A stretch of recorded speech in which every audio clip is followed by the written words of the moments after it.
Amol मिटकरींकडनं audio clip share करत लक्ष्मण हाके यांच्यावरती आरोप करण्यात आलेले आहेत। देवाणघेवाण करून ओबीसी उमेदवाराला उमेदवारी मागे घ्यायला लावल्याचा आरोप त्यांनी केलेला आहे। लोहा मतदारसंघात हाकेंनी खोटा बनाव केला असाही मिटकरींचा आरोप आहे।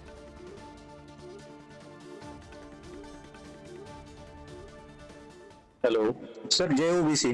जय ओबीसी बोला। मी भोकरून बोलतो, प्रहार पक्षाचा तालुका अध्यक्ष ऍडव्होकेट कुमठे। हो हो तुम्ही माझ्या ऑफिसला पण आलात होतात।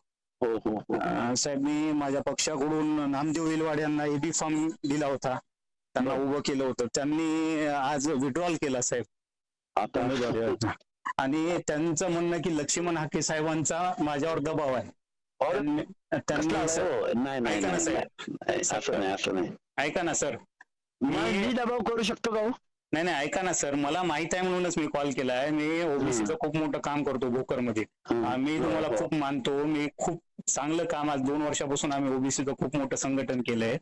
मी त्यांना म्हणणं होतं की बा तुम्ही पक्षाचं घेऊच नका, एबी फॉर्म तुम्हाला उचलायचं नसेल तर। त्यांनी एबी फॉर्म घेतला आणि आज त्यांनी सकाळी कल्पना न देता उचलला। मी त्यांना एवढंच विचारलं की बा तुम्ही का उचलला, तर त्यांचं म्हणणं की जरांगे पाटलानं जे सकाळी निर्णय घेतला विधानसभा लढवायचं नाही, त्याच्यामुळं हाके साहेबांशी माझं बोलणं झालं।